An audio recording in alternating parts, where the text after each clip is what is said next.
Yeah, or teacup. Oh.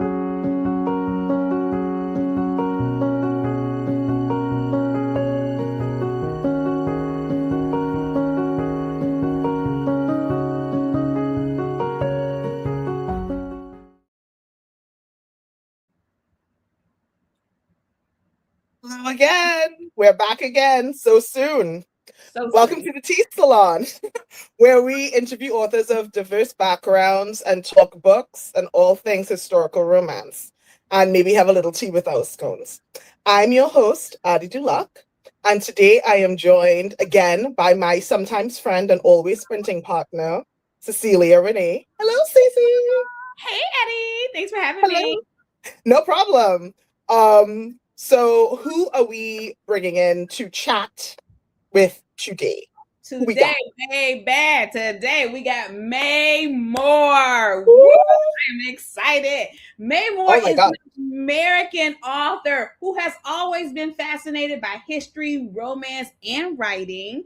Her love of reading was the catalyst to her career in publishing that started in contemporary and paranormal romance under a different pen name.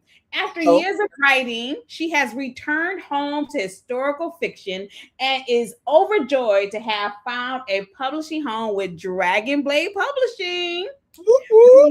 We love Dragon Residing, Blade. I know we do. Residing in Michigan, that's where I'm from. She loves spending time with her family, golfing, reading, and baking. Welcome, May.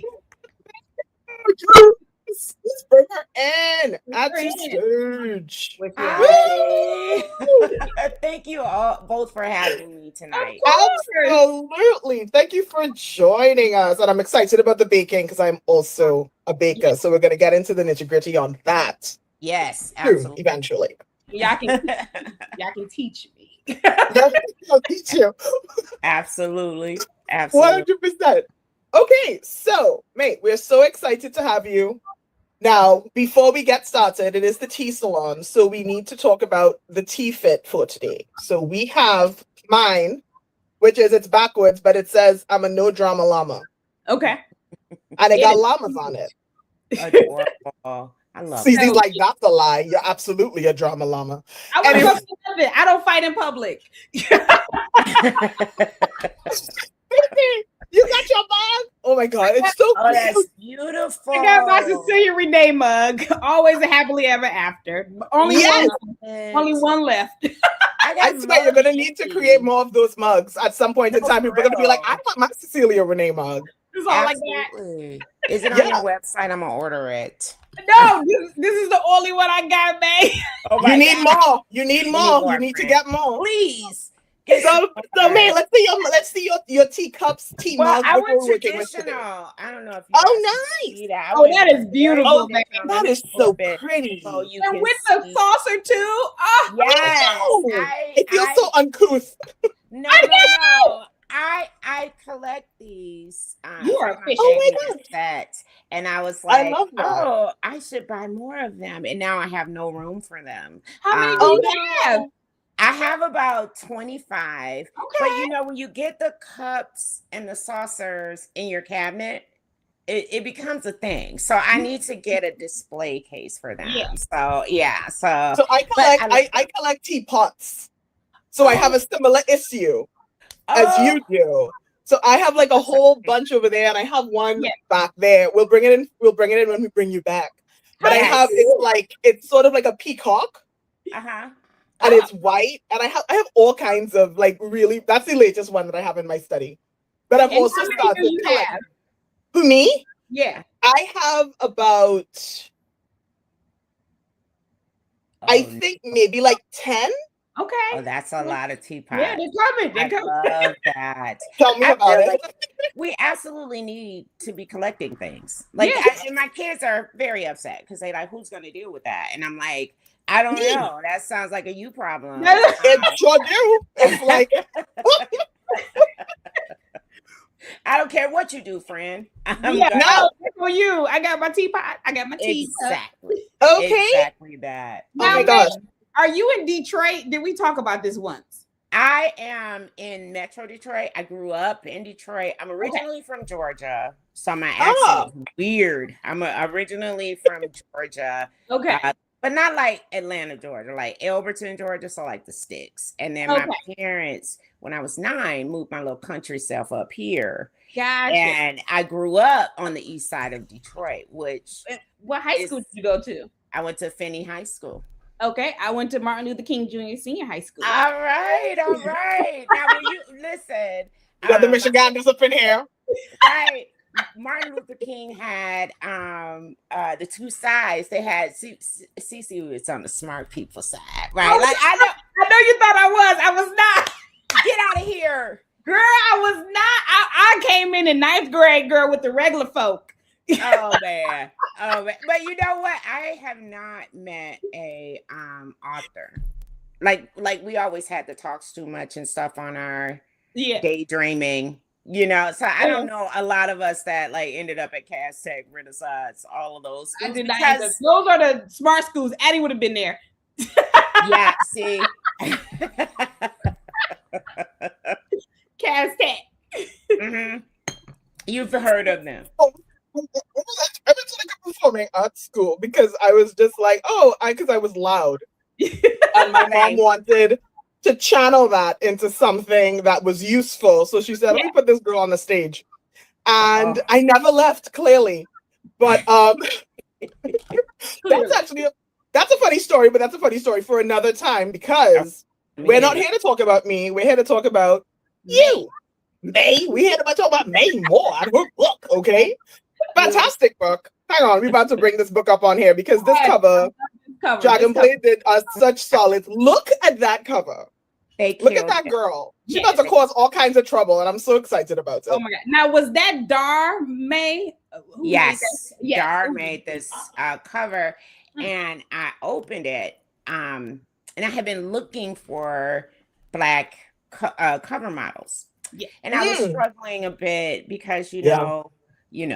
And I emailed Natalie. I was like, Natalie, I'm not finding what I'm looking for. And she was like, give me a minute.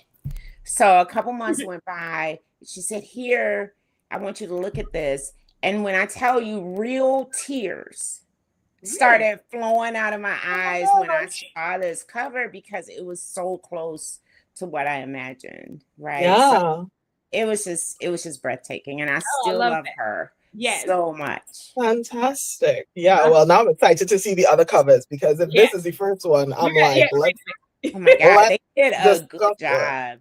They did. I love it. Mm-hmm. Thank you. Okay, we're gonna put this in here. Yeah, get our tags and stuff in there. Okay. Our branding. Okay. So, first question of 8 minutes, and I think we're doing fantastically so far. Yeah. So what inspired you, Mae, to write historical romance? I'd always wanted to write historical romance, and I came in at a time when historical romance sounded a bit the same, and I kind of lean contemporary. And for a long time, people were saying, oh, it's too contemporary. And I will always thank shows like Harlots, Bridgerton, all of those shows that lean contemporary for opening the door for me. So I'd always wanted to write it. I came into writing going, I'm going to write historical romance because that's what I cut my teeth on. I was stealing my mother's Harlequin books. And, and I was like, I really want to do that. So I finally decided in July of last year after watching a bunch of shows. I was consuming everything, Bridgerton, Gilded Age, all of those things. And I said, let me kind of create this, my original plan was to do like a Yellowstone, like back in 1883 to 19. That was my original plan. But I pitched it to Catherine and she was like, well, we do London. So what you got? What you got for England? And I was like, Dollar Princesses. Yes. Because I love 100%. I love them. Yes. I love you, Dollar Princess. Those are my favorites. Oh my goodness. So that's what I came up with, the Arias and Alibi series, for a Black woman soprano opera singer who married a Western guy, and when he passed away from consumption, bless his heart, she wanted to go home and put her daughters on the marriage mark. Now wealthy, now rich. Now wealthy, yes. That's right. Coming here with some bling Some up in money, here. the money, because you know they were a little broke in the late 1800s. They were on the struggle. Mansions were crumbling. So for sure. For sure. So how long have you been writing in general, and then specifically historical romance? I started writing in 2011 in a publishing career. And my first publication was in 2012. It was contemporary romance. I was writing short stories. And then I went on from there, and up to last year, I sold my first historical contract. So nice. Yes. And is it a 3-book contract? How many books? 3-book contract, but there's always room for more. So for sure. And in this series, they have a host of cousins in Chicago and a summer in Newport, and they're a little wealthy. So they could also go to London and find themselves a dude, find some husband, or a viscount, or a baron. I don't see why not. Okay, as one does.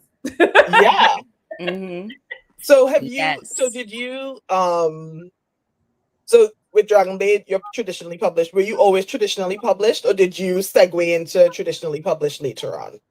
So my original goal was to be traditionally published, because back in 2012, they were kind of, self-publishing was done, but it was kind of out on the fringe, people came down really hot on it for some reason. Right. And it was such an odd time, because people were saying, no, I'm having so much fun. I'm able to do what I want. I'm able to put out my story.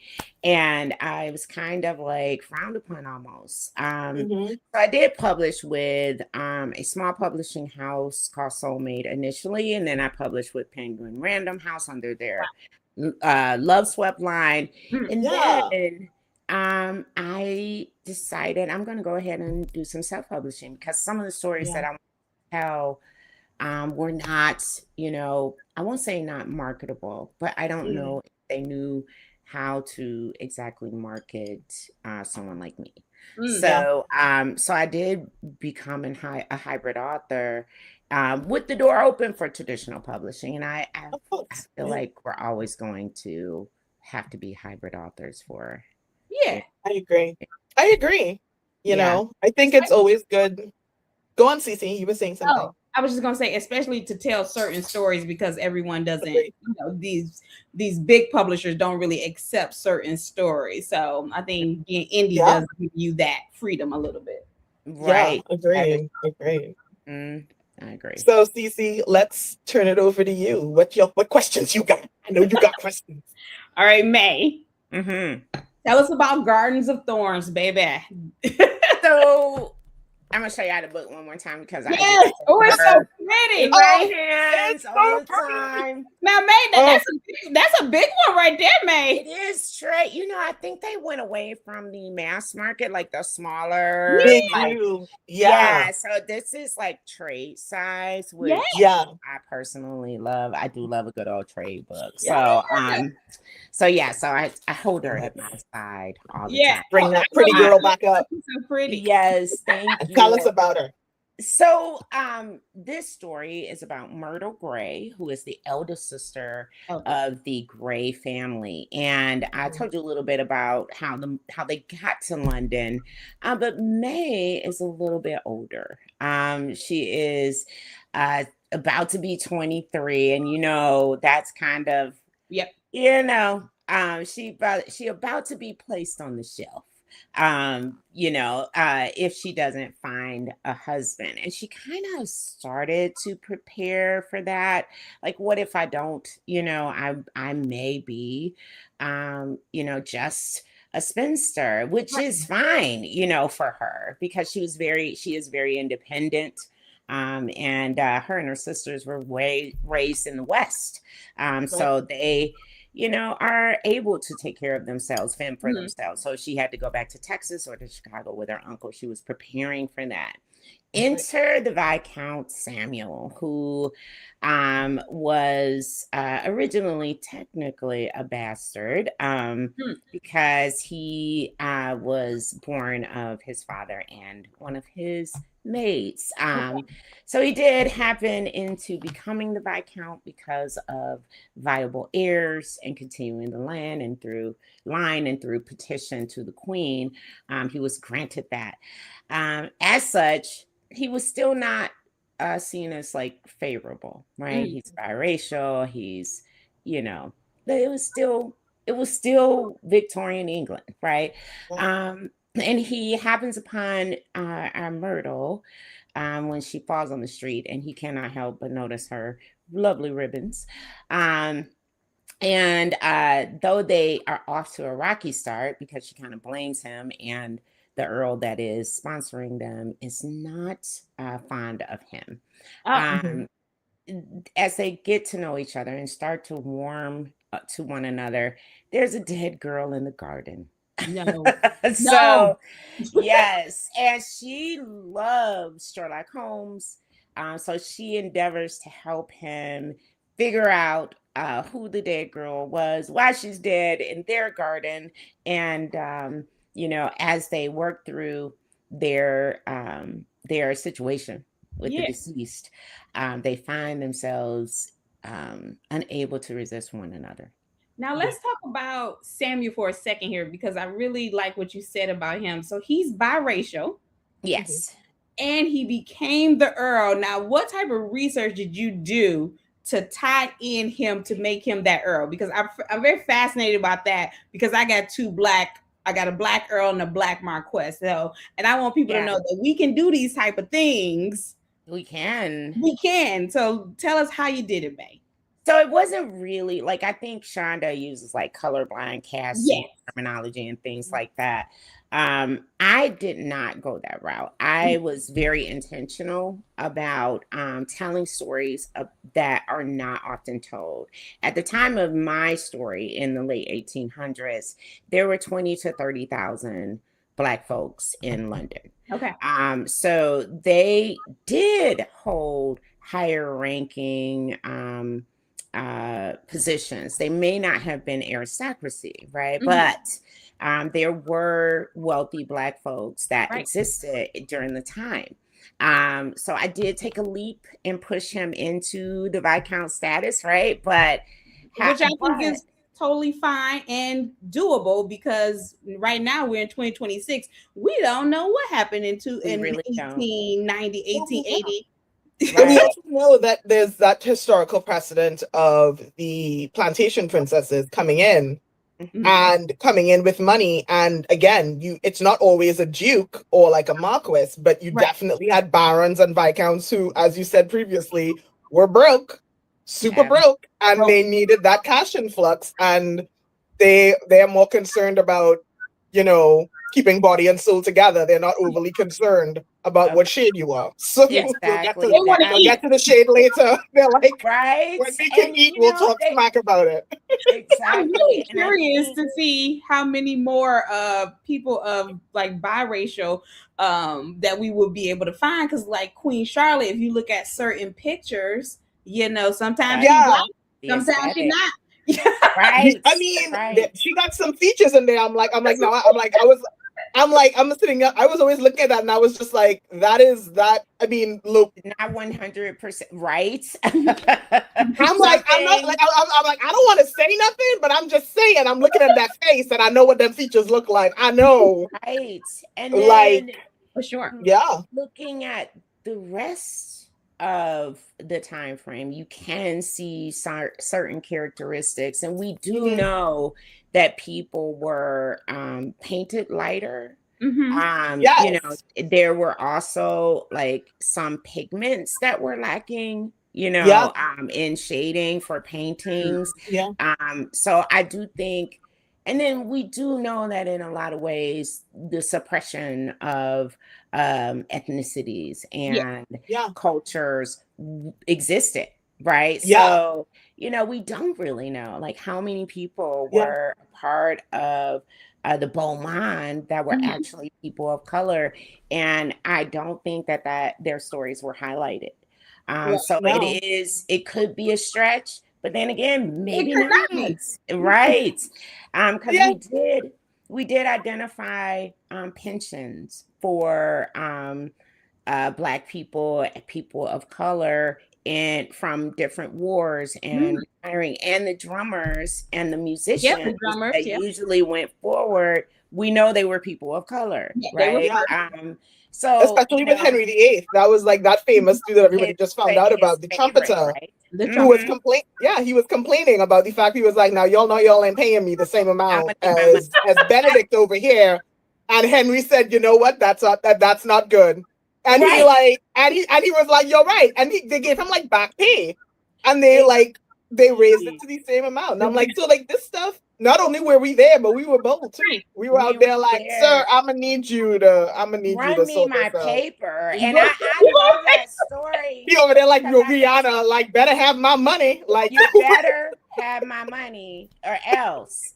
Henry, give me my cash. And one of my favorite stories, and how many more are like that we just have not heard yet. Agreed. So yeah, I do know that I did not find in history that particular situation that I wrote about. However, if you weigh in all of the variables, it could have happened. So it's super possible. And I think that's the main thing, right? I don't think you have to find a particular person that was the Viscount and he was Black. I think if you can make me see that it can happen, then it can happen, because I'm from Detroit and I don't feel like I had the best, greatest Detroit education, even though I went to the top 3 schools. But I was there, friend. You was there. But I feel like if I can plot it, if I can say he did this, his parents did this, and this is how he's this, boom. That's all I need to read a book. I just need to see it. And I feel like you've done your job, Mae. And I think it's for the uninitiated, right? Yes. Mm-hmm. We are following the shall we say the mental gymnastics we are, in quotations, that we are following are no different to what you would have to that you wouldn't have to suspend your disbelief any further to read any other historical romance or any other historical romance series in which there are 8 dukes in Victorian England. Precisely because by that time there were like 2. And you said a good thing. And they were old. You said they were not. They were not. No, but generally in the aristocracy, when you're talking about in the aristocracy, when you're looking at those people, 9 times out of 10, they're either old, they're riddled with STDs, or gout, or something along those lines, right? Or 9 times which is another demographic that's suppressed, they were gay. Like Princess Louise married a beautiful Scottish nobleman, super gay. Exactly. And it was a problem through their entire marriage. So it's like, was he cute? Yes. Was he titled? Yes. He was gay. So there's so when we are talking about like the possibilities with respect to interracial historical romance, it's important to keep in mind, audience, that like what we're asking you to do is no different than if you're watching Bridgerton and you're like, yeah, Anthony Bridgerton does not have syphilis. Right. He clearly because he did. I mean, he was everywhere. Benedict Bridgerton doesn't have chlamydia. Right. And he did, right? Like we're not asking for a lot. Okay. Yes. Benedict had no STDs and he had no illegitimate children. None. He did. No way. So he had to have. He had to have. So if you can make the stretch for Anthony and Benedict and the entire Bridgerton series, the books as written, we got a Black girl. We're not asking. We're not asking you to do more because historically there is more of a pretext for our Black Viscount, right? Yes. Or a Black heiress than there is for Anthony Bridgerton. I'm just being real with y'all. If you look at it, I'm like, just because he's white doesn't mean he's likely. He ain't likely. I'm done fighting over it. This is my book. I'm not, you know, because it's the fact. But we're going back to you now. Yeah, because like, so I did research him, and I said, okay, his stepmother was like, absolutely not. I will not go into obscurity because he didn't have a baby with me. So she did her tears and got him a title, got the title passed down. Because she didn't want to be poor. And that's not a leap, right? Like, no. And I do think I'll get more of a challenge from my heiresses, because, you know, there is little known about, you know, the folks that settled the West. Black folks settled the West. Specifically were brought here to settle the West a couple hundred years before my heiress's father became a rancher, right? And Black wealthy ranchers did exist in Texas, right? So that part too, with her wealthy uncle that is a part of the 400, you know, the Black 400, you know, I think there may be challenges for that. There are still people who were looking at the Gilded Age and was like, now where did Peggy come from? It's like, Peggy was rich, you know, and she had a rich community, and folks are like wanting to bring her shoes over there even after she paid for their passage. So wealth existed. Peggy right? That though. Peggy was like, girl, why you bringing me these shoes? She said, I know this broke white girl did not bring me shoes. This is awkward as hell. Right. Yo. I paid for your ticket, girl. I did. Like, I'm sorry. It was Matt Chickady that brought you to New York. I do not understand the confusion. You were nearly sent back home, friend. And you didn't have a home to go back to. You didn't have, as they say, a pot to piss in and a window to pour it out. So, but always the audacity. So it's that is free. That is free. Yes. But yeah, I mean that is also one of the, I think, one of the more there's always a challenge when you're dealing with historical romance and you're crafting it, but I think one of the most annoying challenges, specifically as a Black author, a Black historical romance author who wants to write diversely, is you have to sort of prove that you have to prove yourself and prove, you know, you have to be a little more historically accurate than perhaps, you know, your non-melanated counterparts need to be, right? And you have, did you feel pressure to like put stuff in your like your afterwards or whatever? Like, did you feel like pressure to sort of be like, cite your sources like it's an academic paper, or did you just say, come at me, bro, and see? So I am a woman of a certain age. Now, don't get me wrong. I do think I do have it if needed, right? I have receipts. I, you know, have studied a lot of history, especially for this specific time frame. I did not include it. And I know that it happens. Like, you know, I know that there's almost an expectation that a BIPOC author will have a bibliography and all of these things in their book. Right. But much like AI, which is a whole nother, I do use hyphens. I do use M dashes, right? But who doesn't? Like, we gonna save time for the AI later on. We're gonna keep it tight. But so I did not include it because first, I just wanted it to be something that a Black lady could pick up and say, you know what, I can see myself in this story. Yes. I didn't want my readers to feel like we have to always prove our worth. Exactly. Because if everyone is around and knows the history of the world, and, you know, it's not my job to educate. It is not your job. We have to, like, I've seen people research everything, and folks know so much about everything, but a rich Black woman in the 1800s, what? And it's like, absolutely not. So I do have it. I do have the research, and I'm happy to like talk about it. I love talking about it, but I don't necessarily want to prove it every time I put it out there. I know I will have to. You shouldn't have to. Yeah, but I think that's perfectly valid. I mean, I also don't. Yeah, I also don't do it in my books. I'm just like, you go ahead and ask me a question if you want an answer. I did it once, and I did it at the particular time for Secrets with the Marquez because Vanessa Riley was like, "We need to do this, and we need it," and I'm like, "Oh, whatever Vanessa Riley say, I'm gonna do it." Yeah, and, yeah. I mean, it's perfectly fair. I mean, but either approach is perfectly fair. Like for me, the only time I did that was in my second book because I knew I was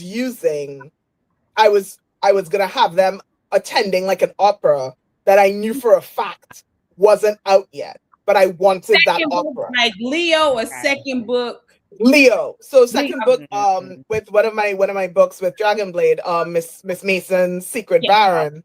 Okay. They're both at the end of attending an opera sort of independently. And it's I wanted it to be La Traviata. But the issue is La Traviata isn't written until like 2 years after the book is set. So I, let alone played in England, but I was like, they're about to watch this opera. So I just put it in the in the little mentions after, and I was just like, I know it's the wrong date. Fully aware. I specifically wanted, I moved it up because I wanted them to watch it because of the themes in the opera. So I wanted that opera. Yeah, I'm like, I did it on purpose. I know when it is. Now go away. I'm doing. So here it is. So I totally get that, right? Like, we do purposefully make choices. Like I had used in book 2, that I'm actually editing right now. You are, that comes out in October. That comes out in November, October. Around October 17th, I'll get the date. Okay, that's coming up. Yeah, it is. Don't stress people out, Cece. Right? I can't stress nobody out. I'm overstressing myself. She said that's around the corner. It's like, she's editing. She's editing. I'm over here writing. We are not the same. She way ahead of me. I'm also finishing up book 3, but that's a whole nother error. These are nice errors I have. Like, let's do it at the same time. Why don't we? But I used a word that I was like, it was decor. It was 1890, and decor didn't come into like popular fashion until like 1891. And I'm like, do you feel like fighting this battle? No. But if it's something that is, relevant to the plot, I'm gonna fight it. And if it's something that is, because I know what I'm using when I'm using, so I'm with you, Addie. I'm gonna fight, the fight if it's necessary for my characters. But decor I can live without, So I think, but also that also is one of the more annoying things. But and the thing is, like, I don't know. I'm not in Elisa Klipas's DMs. So I don't know how often people are just like, that word was not invented in the and it's just like, please go away. But at the same time, it's one of those things where I think audiences aren't always fully aware of when you're writing historical romance. The reality of the situation is I'm not writing for a Jane Austen's audience. No. Right? So I'm not writing for an audience in the 1800s. And there's always going to be a bit of threading of the needle with respect to using words that a modern day audience will understand. Right. Despite setting it in a world where there's certain things that have to be anachronistic. Right? There's certain mannerisms that have to be anachronistic. They don't want us to go full historical accuracy, right? But it's trying to get them to understand. It's like, I understand the word decor wasn't invented until 10 years later. The question is, do you know It was a Do year. you know what it means? Do you know what decor means? And it's like, yes, like, okay, now shut up and keep moving, kind of a situation. But gently. Gently. Very Gently. gently. Because now people are like, she's getting really aggressive. She's like, what is in that tea? That is not calming tea, right? I'm like, she's like, she needs some calming jasmine tea over here in this tea salon. This girl's getting aggressive. But like, right. I'm just like, nobody knows you don't drink like that, so they gotta worry about it. Addie, you good. You know, but it is one of those things where you end up looking at it and you're just like, oh, yeah, I know that it's not about whether it's invented. The point is, I'm trying to communicate a thought and an idea to you. Mm-hmm. And I'm using words that you are going to recognize, right? No one's gonna say, you know, I like this hip hop in the Regency. However, you know, like, give me a minute. Like, you know, like, let me use an adjective, please. Right. Because you know, M dash. Right. Give me my M dash. Give me my M dash. Liberate the M dash. Justice for the M dash. God dang. They take everything from us. We can't have nothing. I'm keeping it. I'm keeping it out of my cold fingers because cold dead hands. That's right. Give it up, you know. That's one of them hills we'll die on. That's my hill. All three of us, we're gonna be over there like try to get this M dash and see what happens. I did a TikTok once and I was trying like writing as I did a TikTok, not live, but I videotaped myself and I went M dash. Right? Come for me, M dash. Oh my goodness. Right? I'm not playing with y'all about that M dash. I need it. I need it. God. But yeah, well, you know, we've all read like the actual historical fiction, right? Or historical biographies.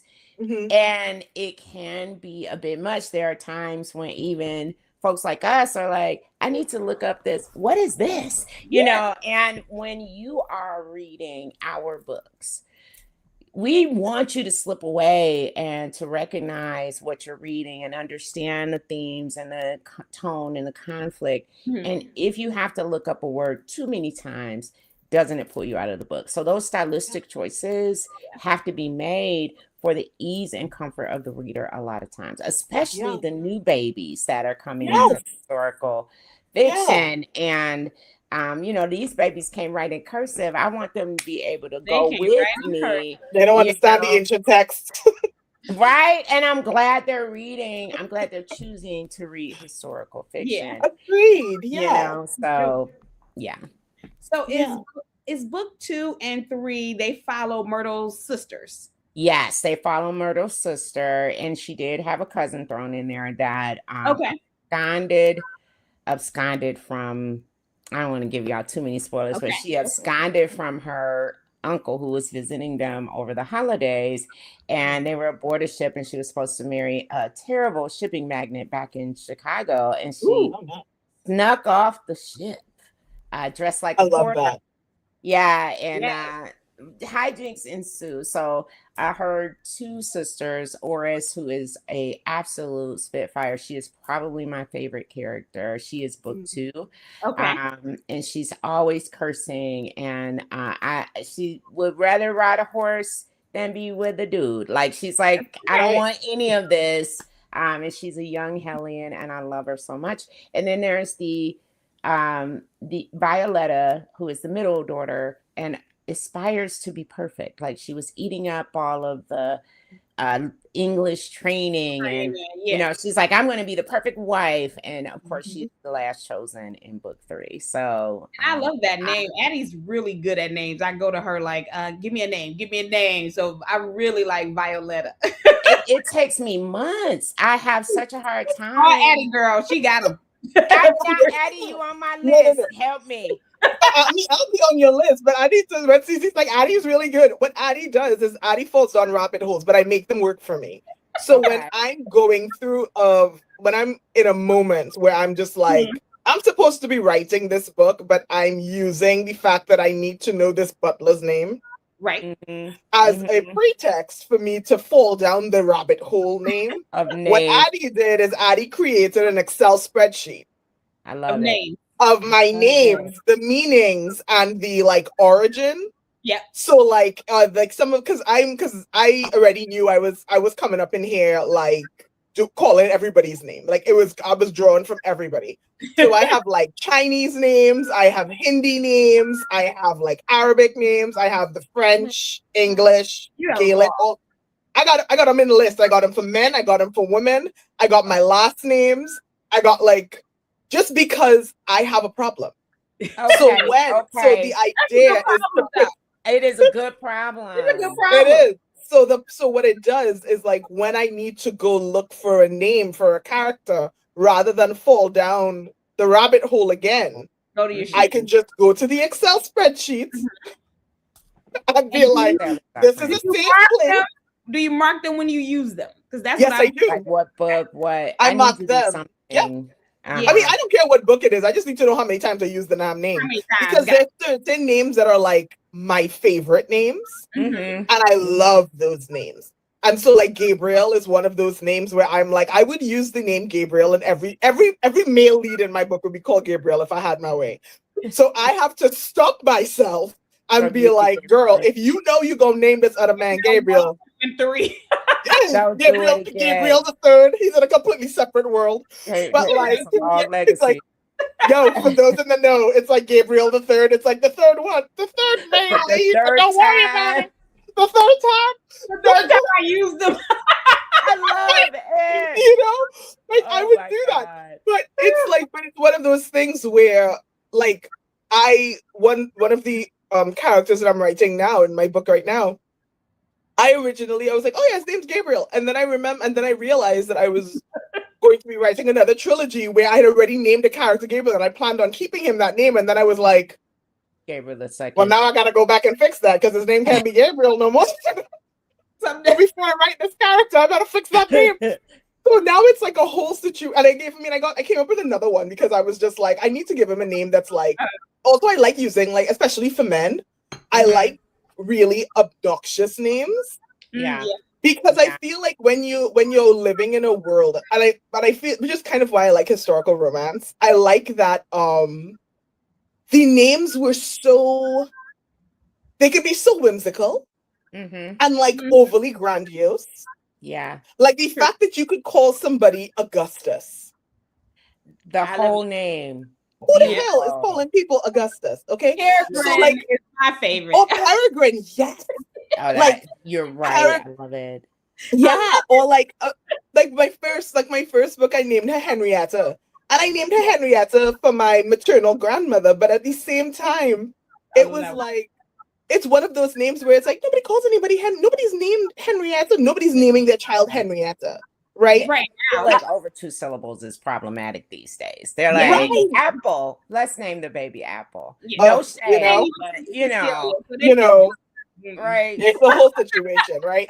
But like to me, like because I like those names, so like Cece took I gave Cece. I mean, I'm later on I'll name somebody one of those names, but I think I gave you Eglantine. Yes, I've got that one in this one as the mother. Yeah.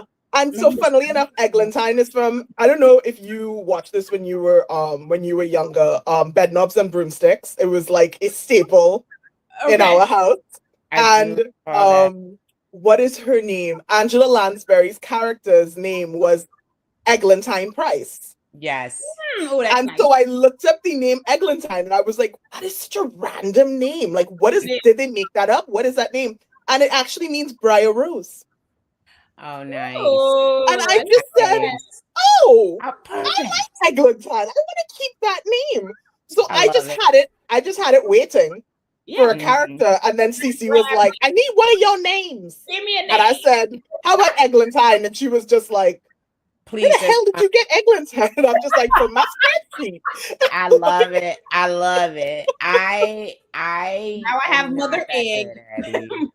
Yeah, and call her Eggy. And then people would just be like, children are so cruel. Right? Oh my God, that is a beautiful name though. And I don't think of names like that. I need to be more systematic, Addie. You have encouraged me to be more methodical in my name pursuit. You know, you got me now. You got my deets now. If you need, you're like, give me a name, girl. I need a name. Like, please leave me alone, Mae. What's wrong with you? Come She up would with your own never. She would names. never. Right? Oh my gosh. But For sure. Myrtle and Oris is different, and Violetta are flowers.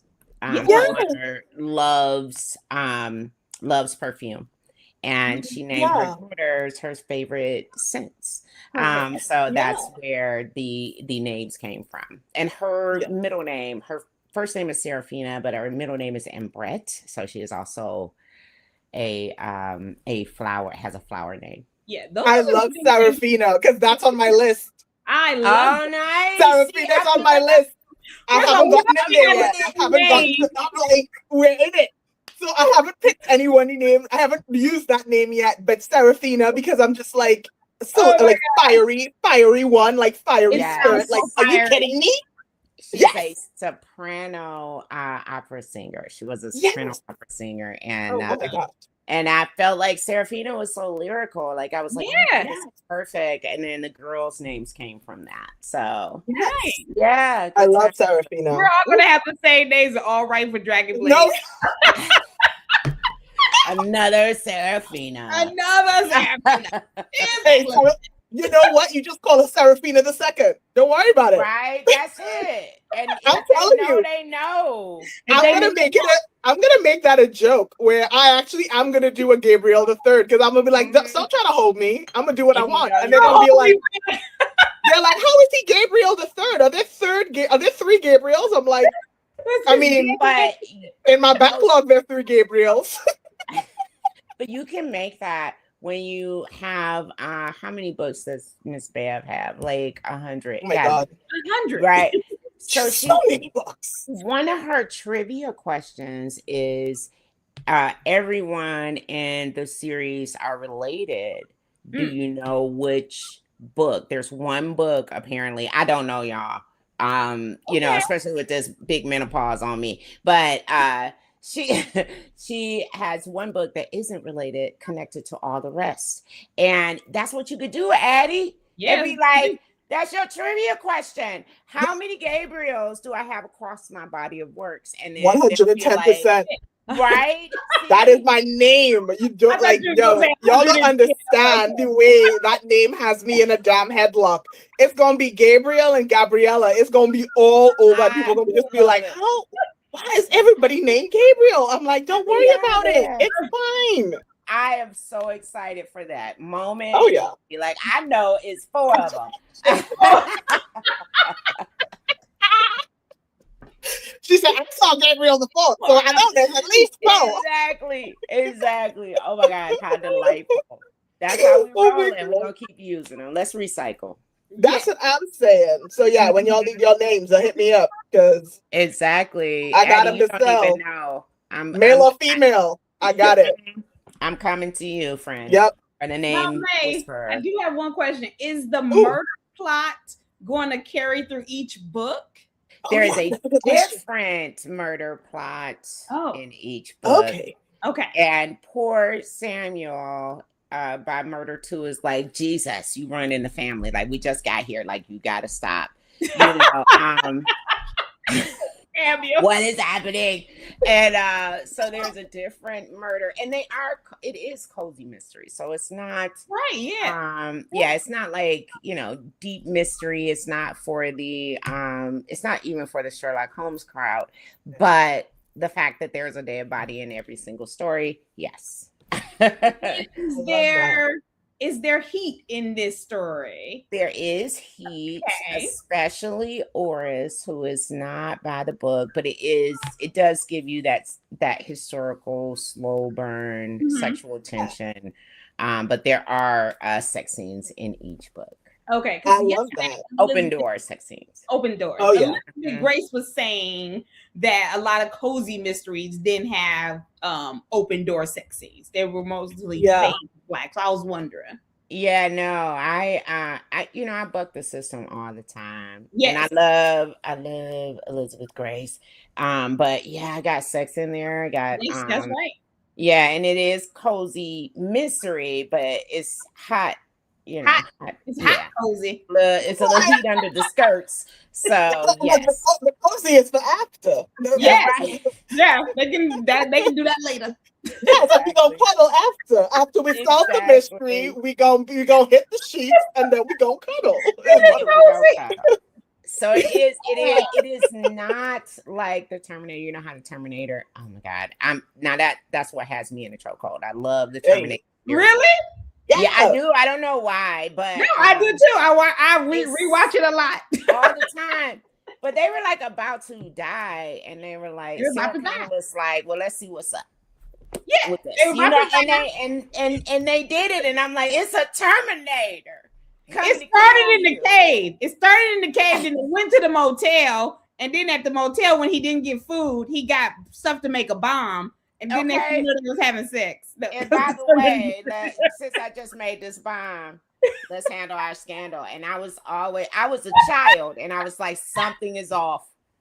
You should be running. You should be running from the Arnold. This should not be happening. By the way, in the 80s, they let us watch any old thing. They let us watch anything. They let us do whatever. Early 90s, I go back and I watch stuff, and I'm just like, how the hell did we get away? I don't understand how Grease was in like every single grade from middle school to high school to the YMCA. I'm watching Grease back, and I'm just like, what the? You know what I watched the other day? Oh, pregnancy scare. Rizzo was pregnant. Yep. Rizzo was pregnant. It's literal. There's like a whole musical about sexual liberation because people got caught. The whole show is about. Don't forget that greaser guy. He like insulted her first, and then not Kaneki, the other one, the one with the black curly hair. Yeah, he's like, I'll give you 50 cents for the car and your girl too, and then she ended up with him. I know it. And my God. She said there are worse things I could do. I was like, there's worse things I could do. Tell about it. Be with a boy or two.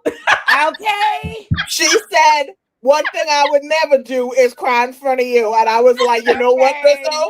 I feel that. I feel that. It's gonna break my spirit. I love Rizzo. At all. And I love that. That was my girl right there. I love me some Rizzo. Like, she's the only one that I was just like, you know what? And she is still an icon. She is still iconic. You know, because she didn't change one bit. She said, boy, I am what I am. And y'all can get to it. Like, the way she was bullying Sandy. Right, poor Sandy. Sandy put on that leather outfit. She thought she was doing it, baby. Baby. Girl, she got her hair did. She got her nails did. She walked out there. She came out there with that cigarette. How are we watching this? I don't understand. Like the Thornbirds. Did y'all watch the Thornbirds? Of course you did. No, I missed it. So here's the thing. It's important to remember that when I was being raised, I was in the Caribbean. So if it wasn't available on TV. Well, I don't know how old you are, Mae, but I came back from Niagara Falls last month. And I'm like, Addie, we need to show our passports to go to Canada. We can't even just show our license anymore. Remember in the 90s? And she goes, Cecilia, I was a child in the 90s.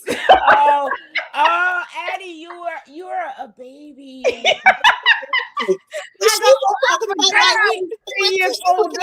You have to show your passport. I'm like, you have to leave the country. Yeah, that's how it goes. And she's like, you don't remember when you only had to do this? And I'm sitting there. I'm like, it's not only that I was a child in Trinidad and Tobago. Okay, I was not a child in the continental United States. Detroit to Windsor. Sure, right. When you said at 18, let me tell you stories. One real quick. Tell me. At 19 years old, you could cross the border. This is a rite of passage for 19-year-old children. Mm-hmm. We would cross the border, and we would go over there drinking. And I mean, and what else were you doing, Mae? Tell the truth. Were you at the casino? So remember, I think I'm older than both of you because what year did you graduate high school? Do you at 1989. Oh, okay. Yeah, so I got my AARP card. I'm 95. I'm 95. Okay. So you're a little behind me. So the casinos came in the 90s. Yes. So when I graduated high school, there were no casinos. There were no casinos. Yep. Right. So I was going over there and I was drinking and having we would have a lot of food over there because we had to get sober enough to make it through the border patrol, right? Because if you look too crazy, they were not strict at all though. Yeah, not yet, no. They were not. So That's we were showing our IDs, and then before I was 19, I had a fake ID. I was literally leaving the country with a fake ID. No, I swear to you, I was leaving the country with a fake ID because I was 19, supposed to be 19, and I'm like, we going over here to drink, and I got to be 19, so we had a fake ID, and it was the 80s was a wild time. Yeah, when I was crossing the border, they were strict as hell because I was coming through Miami. I was coming through Miami International Airport, and they were just like, "Girl, we need your D." What's going on? Let me see. Last month, I'm like, "What are you talking about, Addie?" I was looking at her. I was just like, and so that's the thing. It's like it's not only the fact that like I was younger, because that's not really it. It's more the fact of like, when did I get cable? In the Caribbean is the real question, because a lot of the TV programs y'all are talking about, I'm like, bro, if it was not showing up on Channel 4, Channel 5. You came here when you were 12? Yes, when I was 12. Yeah, that's when so it was like 99. So I was around like 12, 13 years old when I got over here. So it was, you know what I just realized? A lot of my heroines, like the ones that come from overseas, like in book 3, like it happened when they were 13, 14 years old. They were really young. Oh no. Okay. Clearly they're all me. But yeah, so like by the time I came over, I mean, there were certain, it was actually kind of funny. And I think I was getting able to get my hands on like full seasons of shows. And so in I don't know if this is like similar to how so I think in the US, like when you're doing when you have like serial shows, like if it was like Buffy or Dawson's Creek or something, it's every hour, right? So if you're watching, so you can switch, it's like 6 to 7, right? It's very rarely 6:30 to 7:30 or something like that. Right. So that's more, I feel like that happens more like in the UK.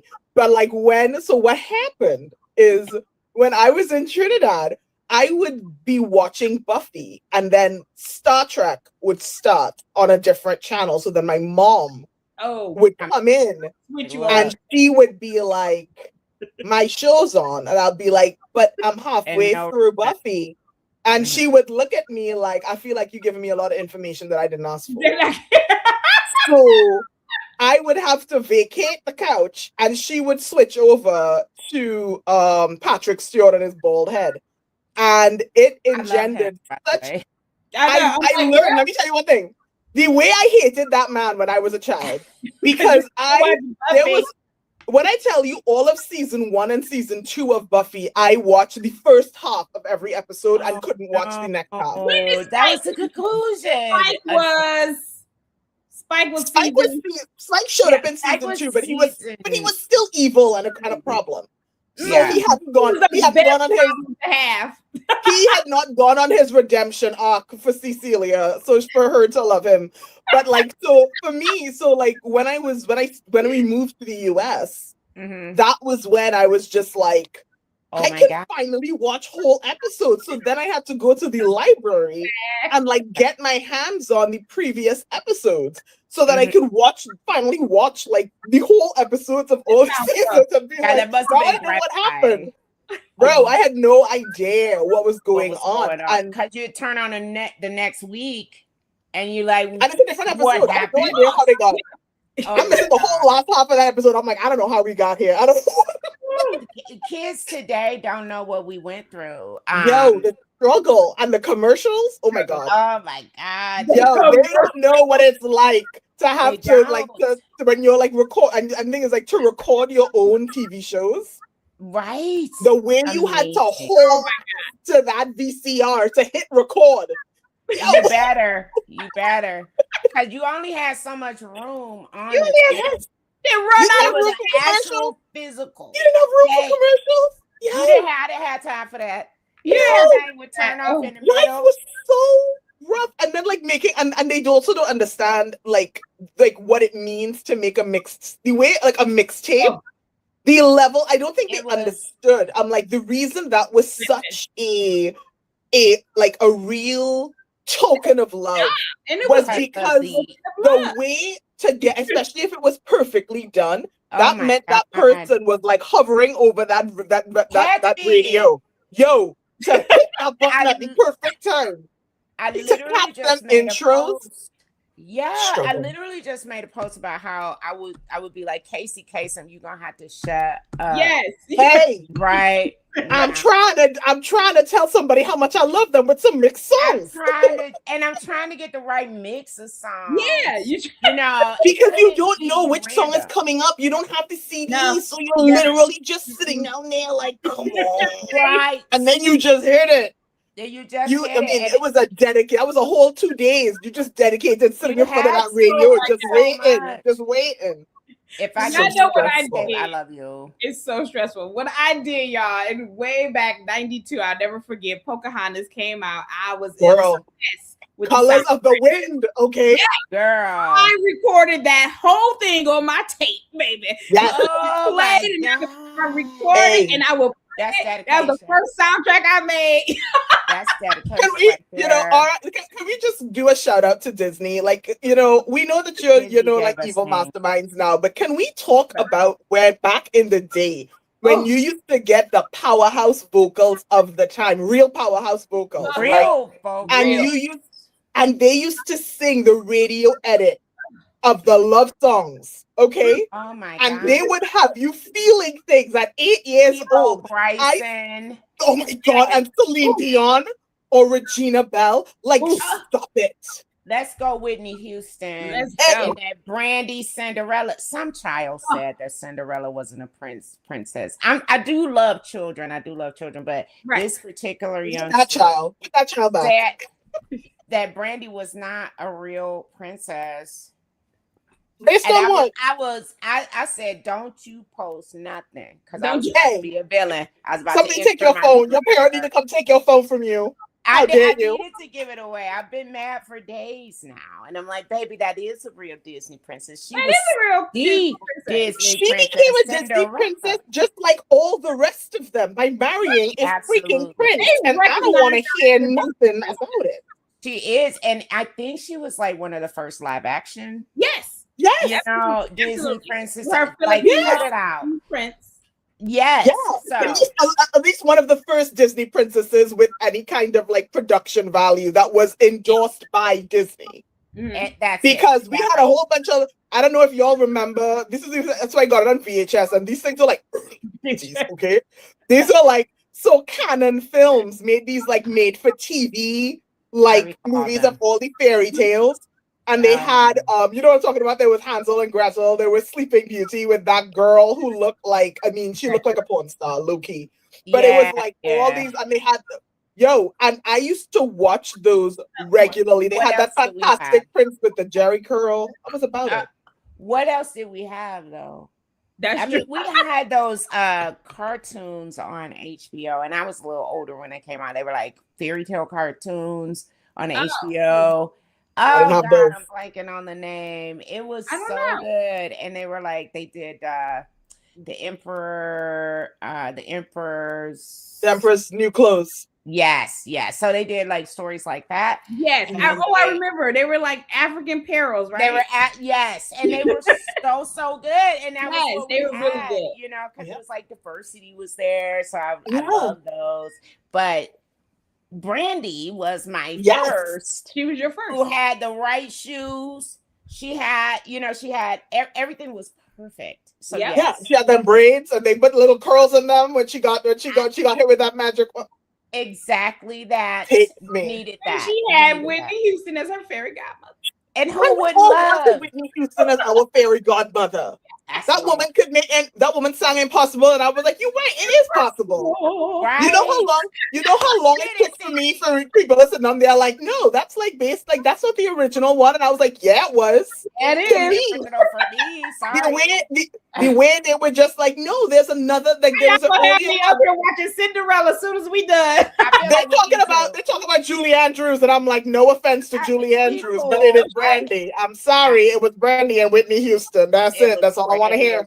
And I respect Julie. My God, Julie is my girl. Lady Whistledown. I love her.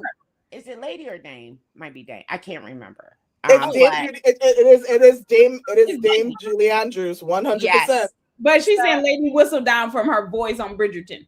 I never want them to get rid of Julie Andrews as Lady Whistledown. I don't know if they could get. You cannot get rid of her. Well, you can't replace. Well, the thing is, like, they can change the name now. Yeah, they can change it because I think like that. I think they can get away with it because I mean they're gonna have to make do because the way they're stretching these seasons out, you don't know if she gonna mean. Not that I want to put a hex on her, but we don't know. God, I'm like, I'm gonna be in perimenopause by the time they finish this damn show. It's just like 10 years. I don't want to hear it. What happened to TV? We used to have a season every fall. There's no season. It's God, willy-nilly and random. They don't give a good goddamn. They don't care about nothing. It's terrible. It's horrible. But yeah, I feel like now because like, and I saw that I saw that with what is it called? I saw it was like an announcement that what is her name? Nicola Coughlan. She's stepping back as Penelope, which again makes sense because there's a new Lady Whistledown. So, but doesn't make sense though, Addie, because she's very involved in in the whole family. Eloise and Philip. Well, she comes in for the wedding. That's her best friend. Okay, so here's the thing. She's stepping away for the next season. She's not involved in the next season. Oh, that's fine. She don't need that one. The next season is Francesca and Michaela. Yeah. So okay. I'm getting on Francesca and Michaela. You know what? I'm gonna let them have it. So they can have it, but Penelope is literally a non-entity in that. So yeah. But she can come back for season 6. Right? Season 6, right? I think we're she can come back for season 6 for her bestie, Eloise. Right. That's fine. Right. But she doesn't. It's a small role anyway, too. Then it is like I mean, it is one of those things where that show. I mean, and I'm just gonna say, like, I understand that Bridgerton, especially in our community, has like it's sort of like you either love it or you hate it. There's very little middle ground. Right. I understand both sides. We have love for both sides. I support it. I am, however, that annoying person who has like, before I'm gonna out myself before Cece says anything, who has like a full-on Bridgerton like party with my friends, and we have like a spread where I like bake stuff. The first year I did a whole menu and I was baking fresh scones. I made brioche. I made like a lunch menu. I made dinner. I had all things sorted out. Scones though. Now I'm ready. I love it. I was so tired after that first year. The second year I was like, how about you? I'm gonna make your lunch. I can't do this. And then the third year, by season 3, I was like, how about we just have a tea? We just have a high tea. Right. So much easier. But so Addie, I too believe in having theme parties, but I bought the drinks instead of doing all that baking. So I have my friend sent me a box, a Bridgerton box, and it was like mixes. And so I was able to make, it came with a cookbook or drink book, cocktail book, I had cocktails and tea. So it was much easier than making all those extravagant bakes. Yeah, so that's what you could do, Addie, and they can BYOF, bring their own food, and then I got the drinks, you know? Yeah. So I think like my issue is like, I mean, as a Virgo, I have control Virgo season. Hey guys. But like my real issue is that I have control issues, like major control issues. And I don't like people touching my things. I don't like people, like if I'm doing a theme, like it's kind of like, you know how like Cece's like, if you are taking over, you better I don't want like don't call my name at all. Like I don't want to hear nothing. So for me, it's a similar thing. Like if I'm doing a thing, I'm like, I am the person who's like, if I'm doing a dinner party, I want you to come. I am the person who's gonna say, you just come with an appetite. Yeah. Because I live in horror of like and like genuine terror of me delegating a task and you not completing it in the exact way that I want. With terror. You know, so my mom is a Virgo, and so is my brother. So I do get random phone calls. Like, now, are you making the macaroni and cheese with a roux this year? Because I've told you no. You know, so like one time, like 10 years ago, I made a macaroni and cheese and I copied the Barefoot Contessa, and I was like, oh, this will be good. And I got there and everybody was like, oh, look at the cheese pull. And my mom was like, now, who told you to do this? And I have never made it with a roux, but she reminds me every year. So that's the kind of thing where I don't want, I also am, because again, as a Virgo, I don't like being told what to do. I hated when people would come after me and like nitpick everything. So I don't want to do that to other people. So for me, it's like if I'm delegating, I'm like, if I don't have the mental or emotional space to truly just be like, you have it, you take it, you're done, then to me, it is my responsibility to either hand it over and shut up or take on all the responsibility and shut up. It's one of the two. I can't pick a lane. I gotta pick a lane. So for me, it's more like, so a lot of times with my friends, like they'll be like, what can I do? And I will be like, I would appreciate you contributing to the fund. Because it's expensive, right? So I will be like, give me $30. That's what you can do for me. And they will just be like, really? And I'm like, yeah. And they're like, you do all of it? And I'm like, 110%, because I know you can't screw that up. Oh my God. I love it. It sounds familiar. These things sound familiar. Now, Mae, to get us back on track. Okay. I was like, Cece, help us, please. Cece is wrangling romance writers. Thank you, Cecilia. You're welcome. And we do need to get together because I want to do a Gilded Age, some Black Dollar Princesses. So I just shook my computer. Sorry. I am a Libra. I always want to come to the party. I love this. I did not realize your girls were in the Gilded Age, and I was like, "Oh my God!" Oh my God! Love it. I'm about to make somebody in the Gilded Age because I want to be in the collab. Yes. Come on. Have you watched it, Addie? Have y'all watched? So I've watched a couple episodes. I don't. The problem is I've been on like deadline for like 2 years straight. But Addie's the type of person. Go on. She doesn't watch something. She reads everything about it. Okay. I cannot be spoiled. I think my thing is I don't have, so outside of like, honestly, outside of Chinese or like Korean dramas where it's like it's one season and then it's done. Yeah. So there's not an opportunity for them to screw up something that I'm enjoying. I have like the same way Netflix ruined us for commercials. Yeah, for sure. Asian dramas have genuinely ruined me for the formatting of most Western media. And so my issue comes in like, if I like season 1 of a show, I'm like, but are y'all going to screw it up in season 2 or season 3? Which one? 9 times out of 10, if it's 3 seasons, you're going to screw it up in season 3. So what I like to do, right.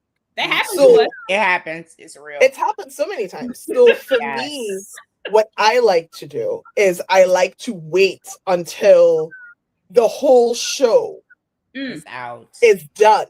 And Okay. then when it's wrapped, and I keep tabs on, which is why I like Cece's like she knows everything. I'm like, yes, because I'm keeping I wanna see tabs what's up. on what happened. Because I need to know if this shit's gonna annoy me or not. And if it's going to annoy me, I'ma skip it.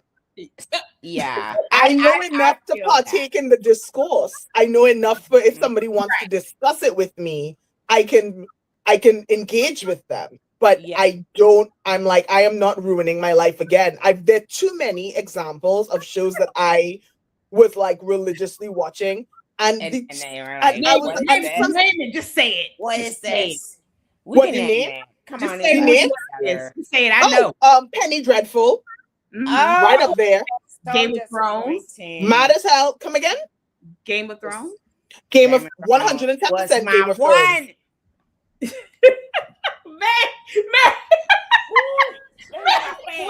We done lost man. You know, baby, hot. Let me tell you, that was my one, baby. I made it all the way through. Same. Mad as hell. Mad as hell. I will die mad about that shit. How very dare. I mean, like Game of Thrones was one I was just like, y'all can't be serious with this shit. Yeah. Penny Dreadful was another one I was like, again, y'all can't be serious with this shit. Like, it is so rare for them, right? It is so rare for them to go all through and stick the landing at the end. And so now, so at this point, I'm like, I'm not investing. Like Game of Thrones really like broke me. I was like, I am not investing 10 years of my life. To get season 8. Get nothing. To get that bullshit. I'm like, absolutely not. And also Loki, Atla. I'm gonna say it. So I have, and for the uninitiated, Atla is Avatar: The Last Airbender. And we can fight about it in the comments. So I just have, and it's not just about Zutara. It's not just about Zutara. It is about other things. There are things that I will die mad about that shit. Sure. Again? I said, yeah, sure. It's not about Zutara. I mean, let me put it this way. It's not only about Zutara. Zutara's like 50% of the issue.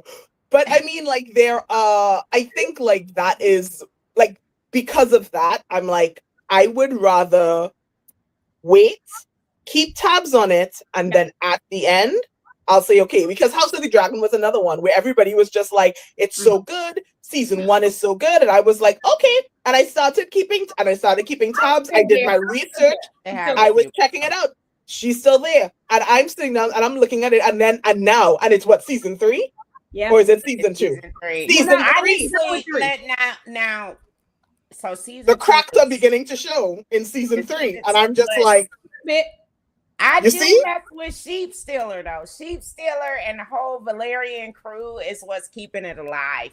You and Sheep Stealer. Sheep Stealer was my boy with that dreadful underbite. I was like, this. I know he got Black Air Force One. Sheep Stealer was a wild dragon boy. He was a wild dragon. That's what saved it, Addie. Sheep Stealer said. He said, it's on site, bro. It's on site. I was like, said, I will fight everybody. And then I love Caraxes. I love that dragon book, baby. See, I feel like Caraxes and Sheep Stealer are like, they're like the two sides of the same coin. Because both of them, they don't care about nothing. They're like, I will fight you. I will fight everybody. I don't care. Not obeying my rider, because if I see you, it's on site. When they jumped my boy Sheep Stealer, they jumped him. You said jump, man. I said not riding out on him doing a dragon drive by. I said, y'all. He like, Davey, like, listen to me. He like, boy, you better get up. It's on site. I get him. And I was like, you said they jumped in. You went back to the end. They did. Caraxes there shouted. And I love it. You see those things on TikTok where they're like talking about they're ad-libbing what Caraxes and Sheep Stealer was saying. Hilarious. It's so funny. That's what's keeping it alive. Oh my God. Oh God. I saw one that was so funny. It was like, you better not come back. Let's screaming at each other. He was like, listen. He said it was like when I get up, I'm down now, but I'll be back. I'm coming to get my girl. Oh my God, the best, Yo, Caraxes like, and keep driving, and keep going. Like, yo, Caraxes was just like, and another thing. and one more gig. Let me tell you something. West Side, I was like, baby. Hey, God, on site, the dragons said no behavior. The dragons have no behavior, which I love. I love it. Dragon. I'm not team humans. Like, because I am upset about the dragons dying. Spoiler. I did not love that. I didn't love Nobody knows. I mean, yeah. Cece thinks I'm kind of like a sociopath because I'm watching this stuff and she's just like, I'm upset about the dragons. And I'm looking at her, I'm like, bro. There was no dragons. That's literally the whole point. I want a dragon show about the dragons, and I do believe that's going to be the conquest.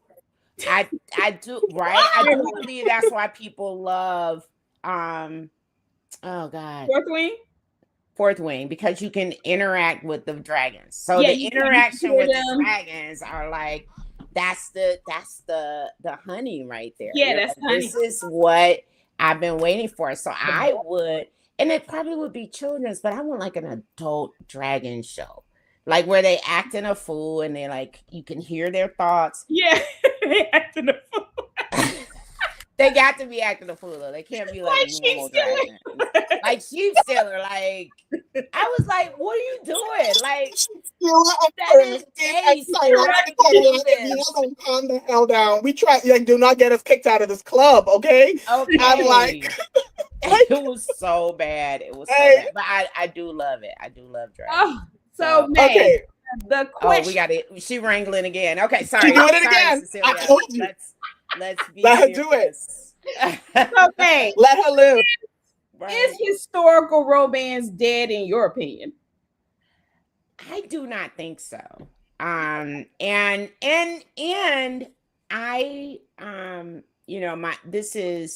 I have a master's degree in business administration. Mm-hmm. And you can kind of see the currents, right? So I believe that publishing said this is dead. Oh. And I believe they said, the sales. So they went with sales, right? And they went with some undercurrents of people saying, well, I'm tired of historical romance. And they were following that trend because they were tired. However, some things happened. Bridgerton came out. Yeah. Gilded Age came out. I'm going to say there's a lot of male excitement going on. Yeah. I think that what people were tired of is straight white historical romance. I think they want to see historical romance that reflects the world that we live in. And I think that is going to have a moment. So that's what I'm going with. And I do see it having that moment. And I think, unfortunately, the publishing world is going to have to catch up again because that's what happens, right? So I do see that happening for historical romance. I do see contemporary romance kind of making a little bit of a resurgence as well. Mm-hmm. But also on that, in those tailwinds, is going to be paranormal romance. So this is what I kind of feel like is coming. We'll see if I'm right. But, I don't think historical is dead. I think people just wanted something different. Than, So I have a follow-up to that because with respect, people want something different. So but we all know that different we've been doing different, right? Yeah. And so it's really about them being aware of what is out there. So in that spirit, what is a misconception about historical romance that you wish readers were more aware of? Like preconceived notions that they may have based on the history of historical romance that is no longer necessarily true in the current market. So there's a couple things. When I was reading romance, y'all know I've already admitted to being, AARP age, but consent was problematic back in the day. Consent was Consent negotiable. was, yes, it was problematic, Yeah. and it was it was very patriarchal, and agency, while agency may not have existed in the way we consider it in historical times, in the time periods that we write in, I don't know that we want to see that on page anymore. And I don't know that we want to write that on page anymore. So you do see like swashbuckling heroines. You do see, these characters who are into STEM, who are into all of these different things that would have been challenging for the time. But again, it wasn't that it didn't exist. It was just the popularity was to lean towards the assumptions for the particular era that you're writing in. So I do think we are exploring those. Like we do see like STEM heroines. We do see the independent spinster who's like, I don't even need this dude. Like the other Bennett sister. Yes. It was kind of like, I'm good. Whatever happens. She really did. She said, I'm gonna skip it. Like, yeah. Actually, the author that we have coming up for our next episode, that's going to be in September, she's writing a heroine that is in STEM. Like, we got, like, because, that's because the author, that's her background. So, Isabel, come on, tune in. But it is one of those things where I think it's always a little, it's hard to explain it's hard to convey, really, when you don't really have the platform to do it, that a lot of the old school historical romance, and by old school I'm not talking about like 10 or 20 years ago, like if you're thinking about the people who actually had the money to be buying these books were like actually like the real audience, they were raised in a time frame where women's sexuality, it was a lot that there were a lot more logistics that were required around it in order for women to feel comfortable engaging with that topic. And a lot of it leaned towards sort of letting the man take charge and like that kind of thing, which is why now we can look at it and be like, I feel like you could have gotten a yes out of her before you went with us. Like, I feel like this is coercive. I feel like this is an issue. But it's like, and the thing is, it is. And the thing is, within our context, when we're reading it and we're like, but I could just say no, right? Or no means no. It's like that now seems, or more specifically, when I can say yes. When I don't feel a way about saying yes, the fact that he has to coerce the yes feels like something else. Whereas an older woman reading that, like maybe looking at it, she's like, but in that context, for her to feel comfortable, she needs that yes a little. She needs it coerced for her to feel comfortable, but it's not in the context of him actually forcing her. But it's hard to understand, and more specifically, and relate to that. Like, it's hard to relate to that now, right? So it's like, we're not writing that stuff because we are also of the age where we're just like, no, I could just say yes. I could just say yes. I could just say yes or no. So I don't need you to push nothing. I don't mind a dubious consent. I mean, like, it also, I think what also gets into it is like, how are we defining dubious consent? Because it becomes so, I feel like that's also part of it. Because when people want consent to be so cut and dry, anything outside of that very clear black and white then becomes like dubcon, whereas they're like, no, our dubcon is like problematic. Like when you say dubcon, like what you mean? Back in the day, right? Yeah, dubcon.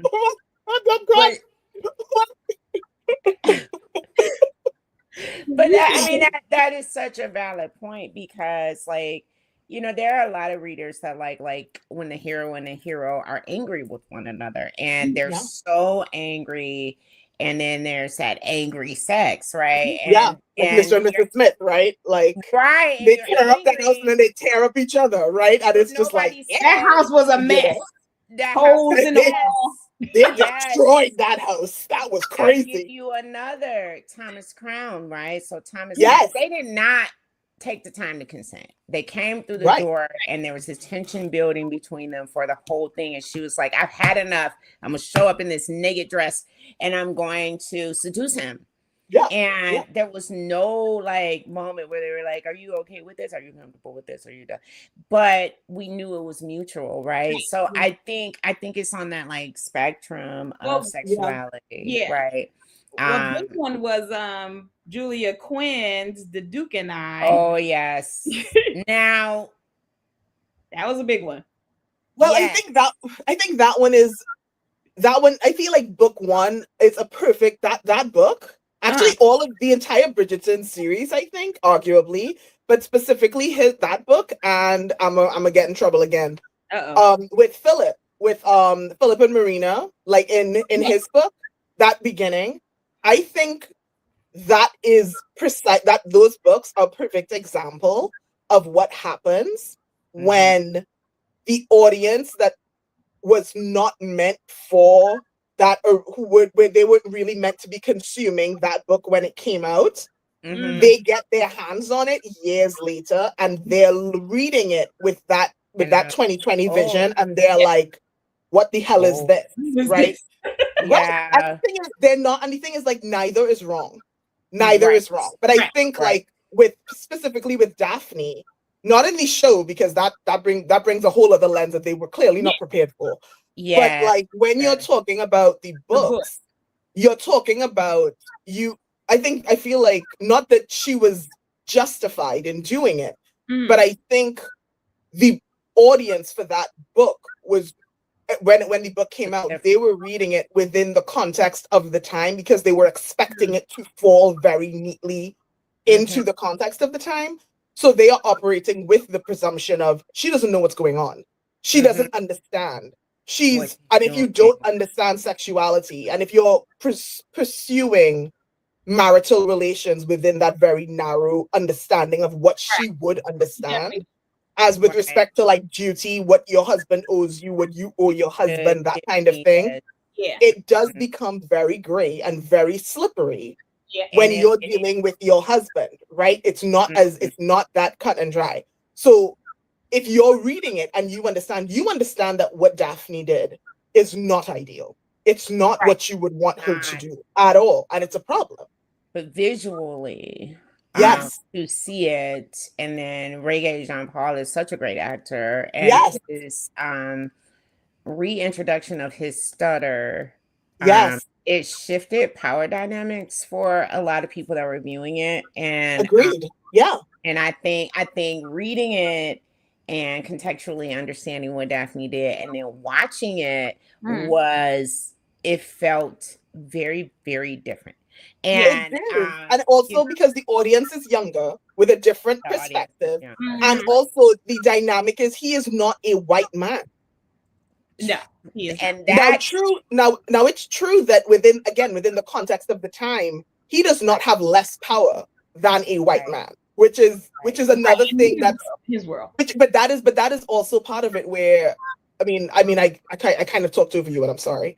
But but it is one of those things of like, yes, he is a black man and she is a white woman. And so people viewing this are viewing it within the real historical context of black men and white women and the reality of what was happening. But what you're told when you're coming from that framework, that is not what's happening actually on the screen. And what's happening on the screen, that context, he has all power over her. She is not even a legal. No agency. She is not a person. She is not a legal person. She is his property in every way that matters. And so it is when you're looking at it from that context, it is very difficult to square away our perspective of like race dynamics, class dynamics, power dynamics. It's conflicting. So it was a lot better to just not have that be there and have her just do it like they did in the book, actually, which is when he pulls out, have her look at him and confront him. Confront him. Like the way it's originally done in the book, where he just does this thing, and then she's just like, "Now, why are you doing that? Don't you think that's shady?" And just leave that whole other thing entirely out of it. So it's like there's a way for them to do it, and it's just like, and I think the other thing that screws it up is then the audience now misses the reality of what Simon has done. Mm-hmm. Because now that conversation, which is the real conversation that should be had, is lost. No, it never happened. It never happened. There's no room for it because she literally raped her husband. So now everybody's just like, well, we want to talk about what she did, though. Like, and true, in actuality, like, we got to look at the fact that, we are having this discussion, and in a lot of ways we're historians, right? So we have all the information. Mm-hmm. And then you got people who are just coming in because I love Shonda Rhimes, and it's a Shonda Rhimes show, and they're watching this, and the idea that women were property and absorbed into their husband's estate, essentially, once they became his wife, that is something that a lot of people can't conceive of. But we also know that it was just like 6 years before I was born, that women were allowed to have credit cards and property, right? So and I mean, I'm older, but I'm not that old. You're not so that old. Like, you know what I mean? So it's like, I don't think that people know how very rough it was for women, especially of that time in the Regency, right? And we make it look pretty. Right. So they're like, oh. Do you think like from a marketing perspective, more could be done? Because I feel like that's a conversation, especially I feel like maybe that conversation should be had more. Like with respect to when you're talking about these, I feel like maybe, because to me the marketing around Bridgerton is it's either like brilliant, or you're just looking at them like, now this is the problem, right? And which we talked about that last episode, right? Where it's like them changing the covers on the books from a marketing perspective, brilliant. However, morally, you're just looking at it and you're just like, now especially when at the same time you're putting a chokehold on actual BIPOC authors who are writing actual BIPOC characters. And then you over here just like have this they cosplaying over here with Canthony. It's like, that's a problem. It is. And even the newer folks are like, no, something's not quite right. And even if they don't know all of that, it's not quite right? So I think that we should have those conversations. I don't know if in a time such as these, in these American streets, that people really want to have these real conversations. I think escapism is a thing right now, but definitely it should be available for people to learn and understand without reading tomes and tomes of historical information. And because people are interested in consuming this, and you see show after show that's being created up through now that is related to historical figures, historical events, and people are loving it, right? So at some point we're going to have that conversation. I don't know when it's going to happen, because I think right now people are like, I've had all I can take. Let me just fall into this show, and I just want to see people loving on each other, and I want to forget what's outside my door. And I think that is unfortunate that it's happening. It coincides with some of the other things that are going on in the world.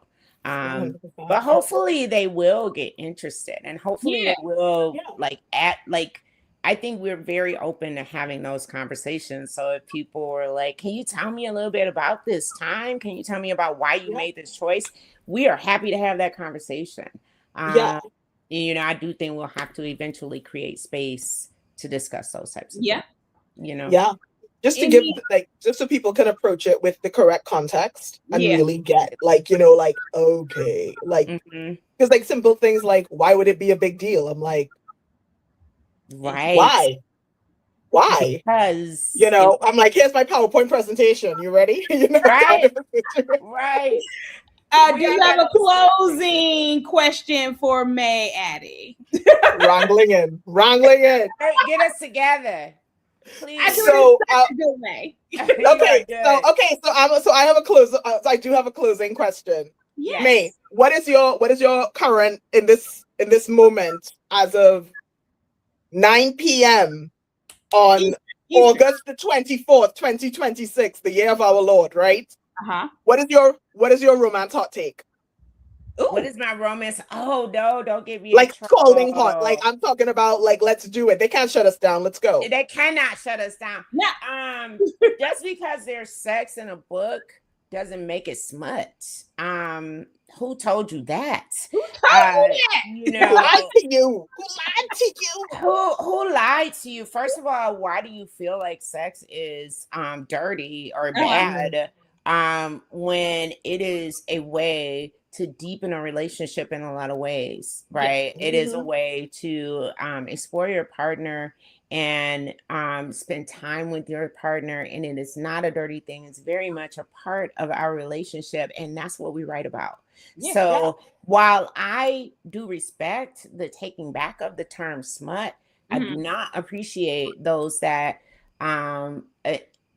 kind of liken it to porn, because erotica is erotica, right? And steamy sex is steamy sex, and romance is romance, but porn is a different thing altogether.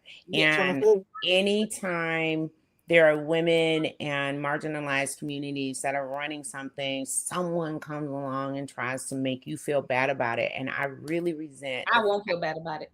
I will not feel bad about it, but I also know that I'm sitting in a seat of power. And for those people who are in relationships and marriages or have friends or family that are shaming them about wanting to understand how to become an empowered figure in your own relationships, and the having the capacity to understand that you deserve love, you should not be shaming those people like that. And that's my heel.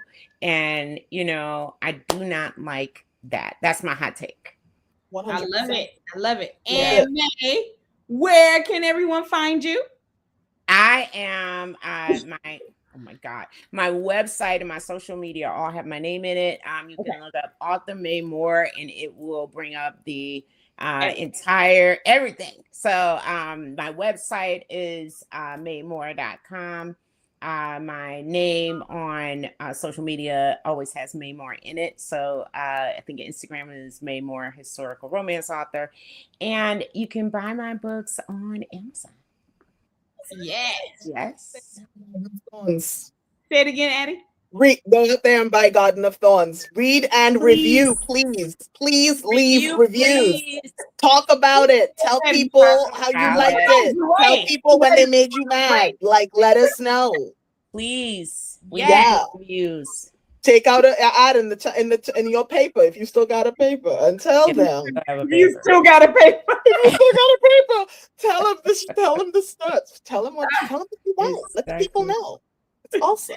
Thank you so much for joining us. We're really happy to have you. Y'all are amazing. Thank you for having me. And I know I cut up, and Cecilia, I'm so sorry for you having to wrangle me so much. No, we're still under 2 hours. Look at this. Her belly's full just fine. We did exactly what I thought we would do, but I'm not going to get into that. I'm not going to point out that I was right. We're not fighting in public. We're not fighting. We're not fighting. I'm just making a statement. I'm just making a statement. Well, I just want it on the record. Y'all see this. All the public out there, you see me. I was correct. Anyway, moving swiftly on. Thank you so much. Thank you so much for coming. We had so much fun, and we will absolutely get you on that docket for October when the sequel is coming out, because we want to hear about this girl who's running away. This one who runs away on us, the steamer. Well, she's in that one. This is Oris, the younger sister. Oris. Rather spend time with a horse than to be wedded. So yes, this is the cursing one. I love it. I'm all about that life. Yes. I love me a curse. I love to curse myself. I'm all of this. I feel like I'm already emotionally connected to this character. Well, thank you so much. Thank everybody for watching. Yes. And we will see you next time. It's gonna be awesome. Bye.